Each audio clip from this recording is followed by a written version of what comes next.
What's up, guys? What's going on with all of you guys out there? It must be Wednesday if I popped up another video.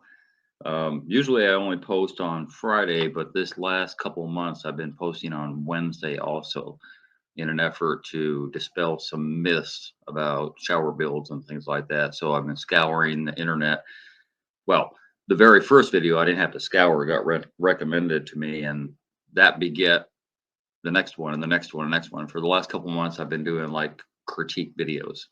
I think there's been one or two that I put out there that weren't so much a critique. Actually, they did the job fairly well. So it's not always going to be criticizing other people because, everybody has their opinion and somebody can criticize me. But my videos that I've been putting out on YouTube now for 15 years, my channel is a teenager. I present evidence. Everything that I talk about, I present evidence. For everything that I speak of, there's a video or two or three on my channel backing up what I said. Whereas most people will just say, well, you got to do it that way because the book tells you to do it that way. Or this is just the way I was taught and I've always done it this way, but they don't present the evidence, whereas I do. Okay. Now we know where I'm coming from because I have sharp edges sometimes that cut people and they don't like it. In fact, one in particular, I don't know if I'm going to shout him out or not. He is a bit presumptuous about me. And at first I'm like, okay, he's criticizing some of my methods. And, like I said, everybody has their opinion. But then just lately it's gotten dumb. It's gotten stupid. Like there's no backup. When I talk about some, I don't know, method that I employ or something like that, I back it up, right? This guy doesn't back up anything he says. He just says, "Oh, you're doing it wrong," and he does laughing emojis and all this, childish stuff. Bon. So everybody is free to critique what they don't see as being right. And I try very, very hard not to go onto somebody's channel, DIY or homeowner, and critique them because I don't want to downplay what they try to accomplish. And this video today is one of those videos that I got to tread a little lightly because he's not really a YouTuber per se. He decided he was going to renovate his own bathroom, and he did a fairly good job. I have a couple things to say about it, and it's kind of a mood issue at this point because like obviously he's already finished the job, and if there's any remediation along the way, I suppose he could take steps to make that happen. Some of it not. But there's a lot of mix-up information on YouTube, and so if you watch too many channels, I don't know if this is right. I don't know if this is right. And then you end up doing a couple little things wrong. And I think that's what happened with him. I think he's watched a bit too many YouTube videos rather than, kind of like thinking through his own process, his own rational reasoning, logic, which is how I do my work. So I'm going to bring him up and let him go through the process. I'm going to stop every time I see a little mistake. When I say little mistakes, some of it is very subjective and some of it's not. And so I'm going to stop when this is kind of, he could cause a problem later on down the road. I'm going to stop and I'm going to chime in. So like I said, I don't want to beat him up because he did the best he could under the circumstances, but yeah, I'm going to let him play. This is my old guest bathroom that I'll be remodeling entirely. Hey guys, welcome to Dedicated. My name is Andy, and let's get right into it. First things first, I removed everything from the bathroom and laid out the blanket into the tub for easier cleanup during the demolition process. Next, I removed all the old faucets and valve. The valve looked really old and rusty and needed to be replaced. Then, I removed the shower head and began the demolition process. For all the detailed All right, I'm going to chime in really, really quick. He's taken off this ceramic tile off of all his walls and he's not wearing gloves. And, you know, some people go on YouTube and they're like, oh, wear your mask and wear your goggles and wear your gloves and all that stuff, you know, because they just want to, you know, I don't know, like they just want to make that statement. But I'm saying that specifically to him and to anybody that's watching, because even though, yes, it's just tile, tile when it's broken up is as sharp as glass, is as sharp as a knife. And I'm just surprised he never got cut. Instructions on each step of the remodel process. I have a video playlist that you can check out in the cards or the links in the description below, along with all the materials and tools I used for this bathroom remodel. Next, I installed the cement board. I made provisions for 2 notches. Niches. So I don't know why he decided to go off into that left corner for the 2 niches. I'm not really sure. It's kind of like he could have just as easily, as it looks like an opening, he could have put a Schluter prefab niche. And I don't believe in the prefab niches, but it would have saved him a little time and effort if he's going to do an elongated one like this anyway. In the left wall. Then I had to replace the copper plumbing with CPVC. I had to move the valve a bit higher. Okay, that's a bit back-assward. I've got to replace the copper plumbing with CPVC, and he's going to talk about that in a second. Since I'm making this into a shower instead of a tub. And yes, I know I could have used PEX tubing to do this, but here in Florida, it's common to use CPVC for plumbing. Check your codes in your state when you're doing any type of plumbing or electrical work. Make sure you follow per code. CPVC was pretty easy to use, and I was happy with the results that came out. Next. Okay, so CPVC, if people have watched my channel over the years, they know how I feel about it. It's complete garbage. There's nothing worse than CPVC that's still out in the market. You know, like there's a lot of pipe that has gone away because of lawsuits and stuff like that. I don't know why CPVC has never had a lawsuit against them, but that stuff gets brittle. After about 10, 12, 15 years, it gets as brittle as a chicken bone. It literally will crack elongated. Like it doesn't have to crack, doesn't have to break at wherever an elbow is or something like that. It literally will crack if you handle it the wrong way. And when I say handle it the wrong way, just moving it around will cause it to crack sometimes. Very, very dangerous stuff. And especially in Florida, where their water is not that great anyway. Like I don't know. It bothers me. Yes, it's very easy, just as he said. It's extremely easy to put CPVC together. Like you don't even need primer for it. That's how easy it is. You just glue it together and, you know, wham, bam, thank you, ma'am. It's done. But the problem is that somebody's going to have in about 20 years from now, 15, 20 years. I redid the drain. I bought this square drain and decided to keep it closer to the shower instead of putting it in the middle.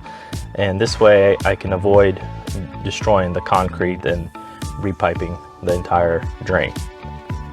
Then came the waterproofing for the shower walls. I bought this net tape and sealed all the seams and used Aqua Defense to paint all over the joints and screws. Someone recommended to use cement first to cover up all the seams, but I think that's a bit of an overkill.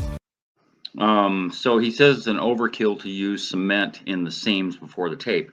So let me speak about that too for a minute. Let me bring myself back up because I definitely have something to say about it, because I'm the guy that doesn't use tape. Tape is a crack preventer, specifically for sheetrock. So when you have sheetrock panels coming together, you know, you put tape there and mud and joint and sand and smooth and all that stuff. And yes, it is specifically as a crack preventer. But the tape on any cement board that you're going to use in a shower, the tape that you're going to use in there isn't preventing any cracks. It's just not.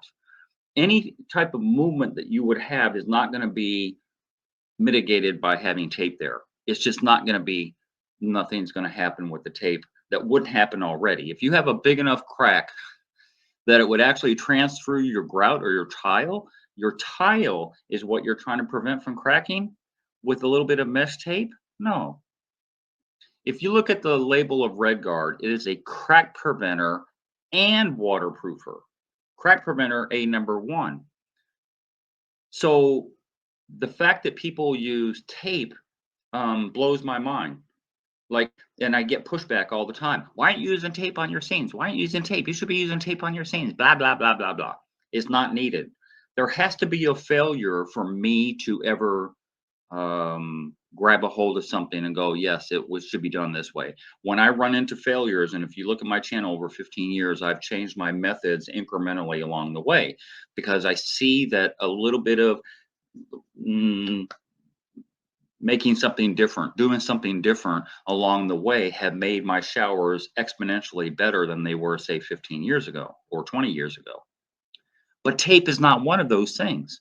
So he said, and trust me, I know what I'm talking about. He said, I'm not going to use cement because it seems like overkill. I'm just going to put the tape there and the waterproofer. The problem is that tape has a lot of little squares in it and all that stuff.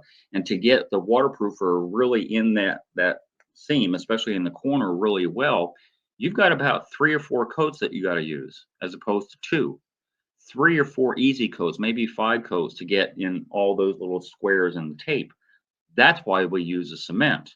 We use a cement, i.e. thin set, or if you wanted to, mortar, but whatever it is, you're putting it in that corner into that seam so that when you put the tape there, you don't have to struggle with getting all of those little holes of the tape filled in. That's why we put it there. Not because it's overkill, because it just works better when you're trying to put a waterproofer on. The problem is, and we're going to get to this toward the end, he doesn't waterproof the entirety of the walls, which is crazy to me. Like, why are you waterproofing everything but the walls if you're going to waterproof, right? You got a gallon is going to last you 2 coats on the whole shower. So I don't know. It's a matter of choice, I guess, and he chose not to. So there is that, but I'm going to let him continue on. But it never hurts to go above and beyond. We bought our shower tile from Floor & Decor and began the tiling process. The key to tiling a shower is making sure you measure everything out and plan it out before starting. Then it's just a time-consuming process to tile all the walls. It took me a really long time to finish the shower because I had to make a lot of cuts because of the style of the tile I used, but eventually it was all done. Okay, and I'm going to suggest this. He did a pretty good job doing his cuts, especially on this L cut that he's going to put at the bottom of the window. And a lot of people out there, especially tile guys, it's like, oh, don't do an L cut. Yeah, you should have measured the math and all that stuff. The math doesn't always work out. You know, if you see toward the end, he's going to have a full tile at the bottom. We don't want to split the difference. I mean, it's very subjective. And I give my customers a choice. It's like, hey, we can split the difference and have half a tile at the bottom and half a tile at the top, or 3/4 of a tile at the top and a half a tile at the bottom, or whatever the math ends up being. But when I do work, I'm always focused on what gets seen, and very, very seldom does somebody look at the top. So even if there's a sliver cut at the top, it's not through lack of doing the math. It's just the way that the person wanted it. So enough about the L cut that he did. Anyway, getting on to the angle grinder is probably not a good tool to use. He can get away with it on this little soft ceramic, but it's not a good tool to use because an angle grinder inevitably is going to give you chips on the edge of the tile unless you have a really, really good blade, and most people aren't going to spend for a really good blade. Therefore, he should have gotten a wet saw, but that's just my opinion.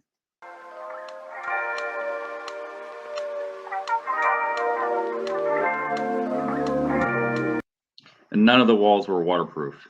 This just defies any logic. And you're going to see later on where he waterproofs the floor, which is, yes, the Achilles heel of every shower. And no, the walls don't fail, but it's just interesting and curious to me why he wouldn't use the rest of that aqua defense to just go ahead and waterproof the walls. Why not? Okay, let me talk about this because people get after me about this also. I always do the back of my niche. Well, a couple things I want to say. The back of my niche goes first, and then the side pieces and the top pieces go in. Sorry, top and bottom go in, and then the side pieces. It doesn't matter how you make it happen. The water that gets inside of a niche is minuscule at best. Like if this was a tsunami, if niches were truly what people think they are, which they're not, this huge torrent of water that gets in niches, then yes, I could see where, symmetrically speaking, you want your end tiles, meaning left and right and top and bottom, to go in first, and then the back tile, because then water sheds off of the back tile onto the bottom of the niche. Makes sense. And I do that on curbs because curbs see water a lot. Niches don't. Let me talk about this also. He has, and it doesn't matter with this really small tile that he has in the back of the niche, the herringbone stuff. On that right side, you see where he didn't cut, and then also the top side where he didn't cut. He should have cut that in the package with a wet saw. He couldn't do it with an angle grinder. It'd be difficult at best. But if he had cut that straight line with those mosaic, then he wouldn't have all those little tiny pieces you see off to the right and tiny pieces off to the left and tiny pieces on the top that he would have to cover, which is probably why he did his niche back assward, why he did the back part first. So then, you know, the sides and the top will hide those areas, but he could have cut it in the package or taken it out of the package and run it through a wet saw, had a cleaner look.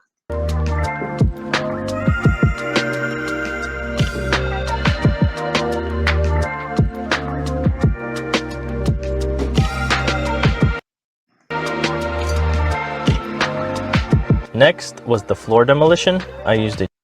Okay, I want to talk about this too, because a lot of what he's doing, there's a succession of this type of work, right? The succession has to do with what are we going to do first, what are we going to do second, what are we going to do third, all this stuff, right? So if you're doing the demo already of the shower, which he did, why not do the demo of the floor at the same time? I don't know why he's waiting so long to do the demo of the floor. It makes no sense. Because he's already done the walls down to that bottom ledger board. And now he's demoing the floor, which, I don't know, is kind of weird to me. Jackhammer and removed all the old tile.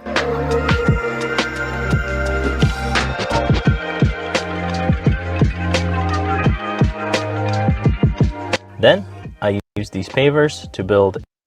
Okay. Again, some of this is kind of incidental, kind of small nitpicking and stuff like that. I don't know why he's using pavers, or I'm just going to call them bricks, why he's using a brick shower curb, which makes no sense to me. A brick shower curb as opposed to a wood shower curb, as opposed to any other type of curb, really doesn't matter because he's going to waterproof the entirety, I believe, toward the end anyway. So it doesn't make, there's not going to be like a huff and puff and blow your house down effect, because wood curbs would not fail, and neither will, I don't know, it's just kind of weird that a DIYer would choose brick. It doesn't make your shower any better. A shower curb. It was pretty easy and straightforward to make the curb using the same thin set that was used for the floor tile. And that's another thing too that I kind of disagree with. Not that it's a bad thing or a good thing, it's just kind of like my thought. He's using the same thin set that he used just a little while ago to set his wall tile. He's using thin set on these pavers. Will it work? Most likely, yes. Yes, it'll keep those bricks intact. But that's not the proper. He should have used mortar on that. It's a small nitpicky thing, but it kind of does sort of matter. Floor tile. Next, I removed the mirror by prying it off the wall. Okay.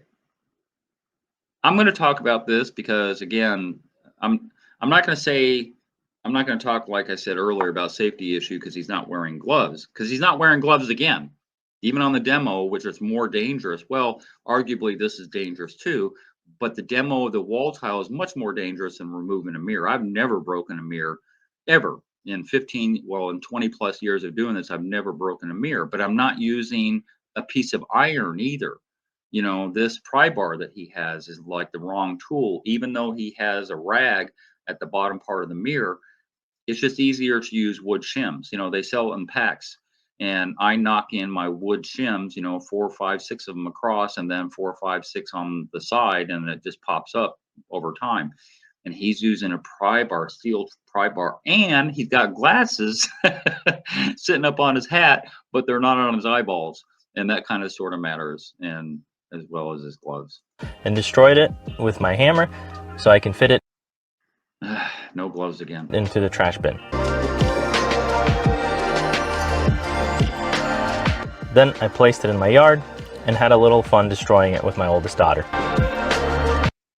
That's a big mess. I mean, I can see that, you know, where like kids want to destroy things and see what it's like to, you know, bust up a toilet, but okay. Then I removed the rest of the tile under the toilet, cleaned the floor from all the debris, and the floor was ready for tiling. But first, I filled the drain area with some cement and started working on prepping the floor for mud. That doesn't, with some cement. See, he didn't specify cement. It looks like just thin set. It doesn't look like, I can't see it really well. It doesn't look like concrete. Hold on a second. First, I filled the drain area. It doesn't look like concrete. It really doesn't. With.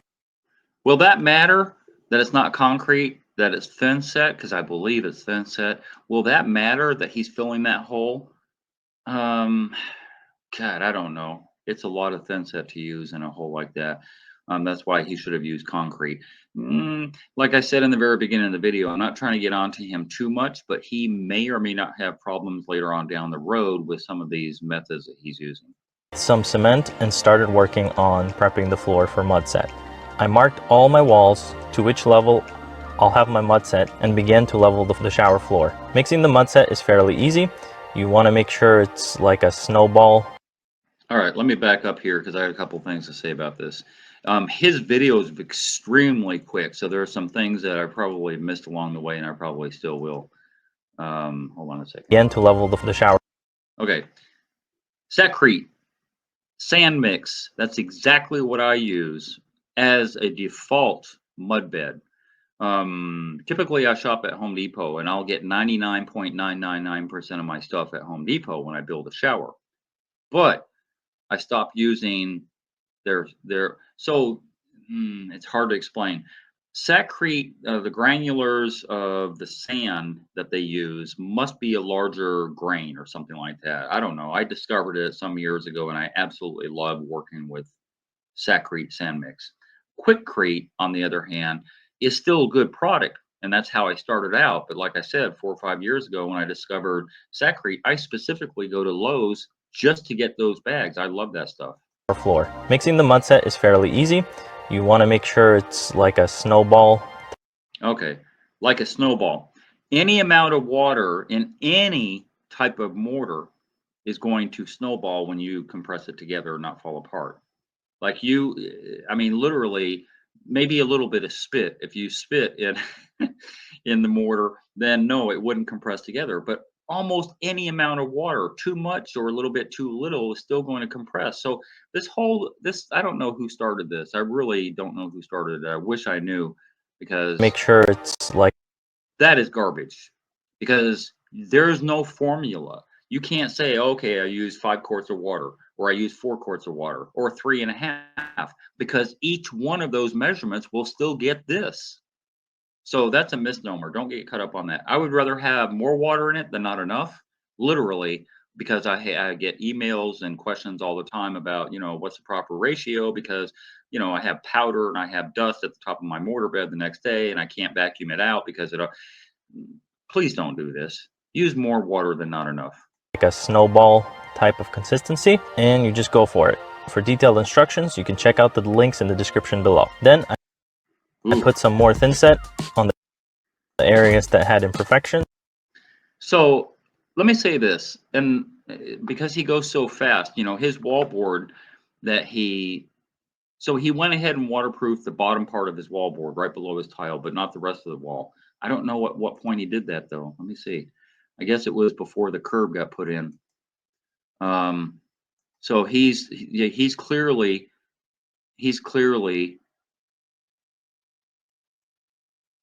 waterproof the entire of the shower pan. Okay, cool. But here's an issue also. Why is the brick still there? Why hasn't he covered the brick with anything? I don't understand. So now he's setting the mortar bed, and I think he's going to use the same mortar to cover the brick. Let's see. Hold on. Go for it. For detailed instructions, you can check out the links in the description below. Then No, he's tiling. What is going on? Put some more thin set on the areas that had imperfections, and began. So he skipped that part totally. To tile the bathroom floor. I don't know why he's doing the bathroom floor. Why are you doing the bathroom floor? Buddy, why are you doing the bathroom floor? You haven't finished the shower yet. Oh, he didn't grout. So he finished the shower floor. Oh, and he's got the scab pieces here in the bottom of the wall. Let me see if I missed something. He goes way too fast on this. I never saw the curb got done. I never saw it.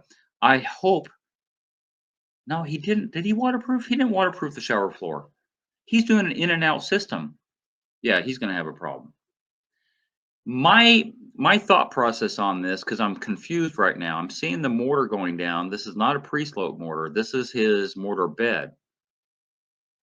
And the mortar bed is completely on his concrete floor with his brick curb. I could have sworn I saw waterproofing. Hold on. He skipped a lot of stuff. Consistency, and you just go for it. For detailed instructions, you can check out the links in the description below. Then I put some more thin set on the areas that had imperfections and began to tile the bathroom floor. I used 1/2-inch trowel so that it was easy. Okay. We're going to get back to his shower build because he skipped so many steps, and maybe it'll show on the next part. Look at this trowel. Yeah, 1/2-inch trowel, perfect, okay? But look at the trowel. Like, it's just all wavy. There's no directional troweling whatsoever. There's a little bit of directional troweling on that right side tile, but I think that was just like a oopsie. Hold on a second. To level the tile while... Nope. No, he's setting it right on there. All those swirls and all that stuff, there's nothing there. And then he's using spacers. Those spacers down below his hand on that left side where the 3 corners come together, those spacers, what we were using 10, 12 years ago. We're not using those anymore. In a large format tile, especially staggered in half, you have to have leveling clips. I don't know how he managed to get this bathroom floor level, lippage free without leveling clips. Installing it. I used the small mosaic pieces that I used on the notch on the walls to make a transition between my wood floors in the hallway and the bathroom tile, and it turned out great. For the toilet hole, I made a paper template to help me outline the hole on the tile. This made it so much easier to making the cut. Good cut, good cut. I agree. Good cut. That shower is still throwing me off. And even though I watched this video before, I'm still seeing, the brick curb. I don't know why he's tiling the floor. I do my outside. So the last thing that I do when I do a bathroom renovation was the outside tile, right? So the whole shower gets built and all that stuff, like there'll be a little prep maybe on the outside shower floor, but the outside shower floor is the last thing that I tile, and he's doing that midstream. That throws me a lot, but that curve throws me even more because I don't know. Let's watch the rest. And making it right the first try. It's typically easier to lay everything out in a small area like this prior to putting the cement down. This way you can do all your cuts down, and then when you're putting the cement, you can just go all the way without having to pause to make the cuts. Next, I took the Aqua Defense. Okay, now I knew he was going to waterproof the bottom, but I still don't see anything happening to the curb. Like, look at all those cracks between the bricks. Like, he never filled that in with any mortar. That's kind of weird. And some waterproofing membrane, and started to paint the floor in the shower. Waterproofing membrane? What is he talking about? And started to paint. Hold on a second. Let me find it. To pause to make the cuts. Next, I took the Aqua Defense and some waterproofing, Latacrete waterproofing membrane fabric. Waterproofing membrane fabric. I don't know. That's a waste of money. I don't know what that's for. Waterproofing membrane, and started to paint the floor in the shower with the Aqua Defense. I did the first coat and then applied the waterproofing membrane in all the corners. Totally useless. Totally unnecessary. Now, does it hurt anything? No, but he's not helping anything. That was a waste of money. Again, any of these liquid topical membranes that he's using, Aqua Defense, Hydroban, 8+, 9, Red Guard, all of those work in the same way. They're a rubber, basically they dry as a rubber membrane. They're waterproof, they're stretchy, so they're crack preventers by themselves. You don't need a secondary crack preventer with all this membrane. Like, you're not helping anything. It's not hurting anything, but it's a waste of time and a waste of money. Then I applied the waterproofing paint on top of the membrane for a final coat. Yeah, and look at the curb. So the curb never got taken care of. That's still throwing me off. Then it was time to tile the shower floor. Hold on, man. Let me get back to the curb again, because that's really throwing me. The membrane for a final coat. So I still see the cracks in the bricks, and I don't know what he did there because he never showed it. I don't know. there's a couple little things going on here that are going to be the savior is his waterproofing. So any of the mistakes that he made thus far will be remediated by the waterproofing that he's done. That's all I can say because I don't know anything about what he's done at the curb. It doesn't look like he's done anything. Like he just set those bricks with thin set and just forgot about them. Like just literally forgot about them. If he did not waterproof the entirety of his shower floor, then yes, he would definitely have a leak. Then it was time to tile the shower floor. Okay, so what I was saying earlier about his niche and cutting the straight line, that's what he did here finally. He's still doing it with an angle grinder, which, you know, like whatever. But you see what I was talking about with those mosaic that he had in the back of the niche? Right? If he cut the straight line, it would have been a lot easier. It would have been a cleaner look, and he's doing it now. So I don't know why he didn't do it before. Again, I first laid everything out and did all my cuts, and then started to apply the cement. Cement. I don't like it. I don't know. It's a little hiccup thing with me when everybody calls thin set cement. Technically, it is, but we call it thin set. But I agree. What he said about laying out the tile first before he ever sets it, absolutely 100%. And even though the notch trowel is not being used to collapse ridges and all that stuff with a smaller mosaic, I still like to have all my ridges in one direction. So that's a very small thing, but I had to mention it. For a permanent installation. After that came tiling the shower curb. Again, I cut all the pieces for the sides first, then installed them on thin set. Then I cut and laid out all the top pieces along with the edge piece. All right, so, you know, kudos to him for getting all the lines to match up from, it looks like from the floor to the tile on the curb.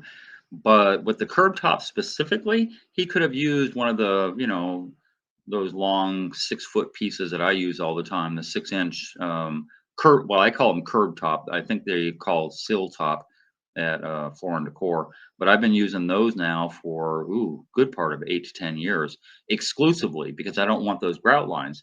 Having said that, the grout lines don't really matter because, you know, you have waterproofing underneath it. It's just a lot of extra work that he has to go through because obviously he's using Schluter on the inside and the outside to cover the factory edges and all that stuff. If he'd used the solid piece, he wouldn't have to go through all this work. It would have been a cleaner look. And then installed them on thin set as well. Next, I started to grout the bathroom floor. First, you clean it, then mix up some grout to this consistency, and then go to town spreading it out. Once you complete a small area, you want to wash it off. I used sanded grout for the bathroom and shower floors. Okay, I use sanded grout for the bathroom and shower floors. Couple of things. Sanded grout, I don't know too many tile guys that are making that distinction anymore because there's so many grouts out there that cover both, right? I use Prism by default. So Prism I can use as a sanded grout or an unsanded grout, meaning I can use it in, you know, a 1/4 inch space line or a 1/2 inch space line as well as I could, you know, an 1/8 inch or 1/16 of an inch. It doesn't really matter. That's the reason because it has silicate in it instead of sand. So it gets into those little crevices and the bigger ones and it doesn't crack. So I don't know why he would even contemplate using a sanded grout. And what I didn't mention is that he didn't, when he, how would I put this? The succession in the process that you're building a shower, when he did the shower floor tile, then he should have grouted it and then had his overlap of his wall tile on top of his floor tile. But he didn't grout his floor tile yet on his shower, even though he set all of the tile.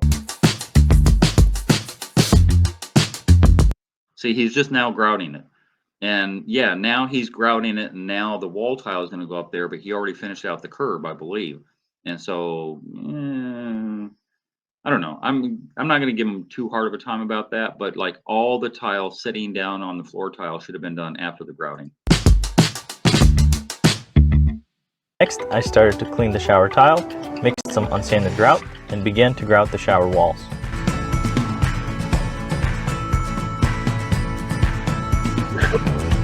Then I washed the excess grout off, touched up any spots that I missed, and the shower grouting was done. Okay, let me say something real quick, and this is a very small thing. I'm going to wrap this up because it's already gone like over 30 minutes.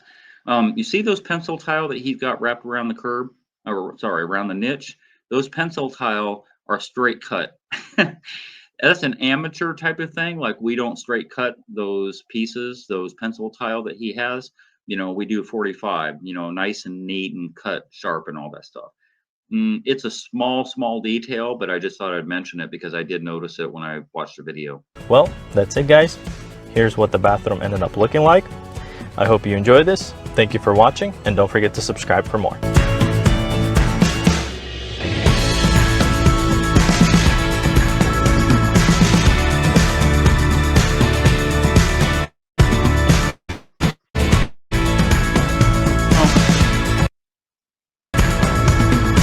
I'm going to say, as much as I went on about his build and all the little particular things that I picked on him about, I wasn't picking on him. I was just letting him know he's a young guy, and he's more than likely this is not his forever house. Like, he's going to build another shower at some point in his life. So I just want him to know, like, and other homeowners and DIYers that watch my channel, these are the little subtle things that you have to be careful of when you're building a shower, because again, what I believe is that he has too much information. He's watched too many videos, and it kind of gets mixed up in a blender in his head, and it's like, oh yeah, and he gets stuck on things like all the mesh tape is totally unnecessary. But I also prefaced it by saying it's a small thing. It doesn't help him, but it doesn't hurt him either. The thin set to do the bricks, I don't know. The thin set to fill in, because I think it was thin set and not concrete, into that hole, I don't know. Like, some of these things I would not even test myself. Like, I wouldn't be comfortable doing some of those things that I talked about. I wouldn't be comfortable myself doing them. So when I say I don't know, it's not because I don't think it'll last, or I do think it'll last. It's just because I wouldn't do those products. I just wouldn't. You know, I don't do the tape. I just don't, because I don't see the point. Anyway, I'm not going to too much on that. But again, I'm not trying to criticize him per se. I'm letting him know a couple of these things kind of sort of matter. But overall, it's a good job. Overall, look, if he had hired a contractor, I don't know what part of the country he's in, but if he had hired a contractor to do what he did on this bathroom, oh, easily 10 grand. Easily 10 grand, maybe 15. In parts of California and New York, that might have been a $20,000 labor cost. So he saved a boatload of money doing it himself, which is what I advocate on my channel. You know, my channel is about DIYers and homeowners and people that have a skill set enough to tackle something like this, but they're missing some of the valuable information. And that's the information that I try and provide on my channel as best I can. But yeah, he did a pretty good job. So that's all I have to say about him. I have a video coming up on Friday. What is that video? Oh, so I had to move a drain on a concrete slab. Basically, where his drain was at, that he kind of like refashioned from where it was a tub and moved it over like 9 or 10 inches. So this drain on the concrete slab in this basement was about 9-10 inches away from the wall. Actually, I think it was about a foot from the wall, but still a whole another 1.5 feet from where it needed to be centered. So I had to jackhammer into the concrete and take care of that and make the drain center and then build the pan out. So that's going to be Friday's video if any guys are interested in how to move a drain on a concrete slab. I think it's a 40-minute video, but I go step by step. The whole process is shown. So anyway, there's that. Have the rest of your week be wonderful. And yeah, like, subscribe, and share, and do all that stuff that you're supposed to do when you watch YouTube videos. I don't know. Hey, if you enjoyed that video and you learned something, consider being a Patreon member. $5, $10, $15 a month would help me greatly produce more videos. I make nothing from YouTube at all. If you're going to call me for advice, please donate $50 for 30 minutes. My link to my PayPal and my Patreon account is down below. And if you haven't already, hit the subscribe button and hit the bell so you get immediate notifications as soon as I post videos. And thank you very much for your support.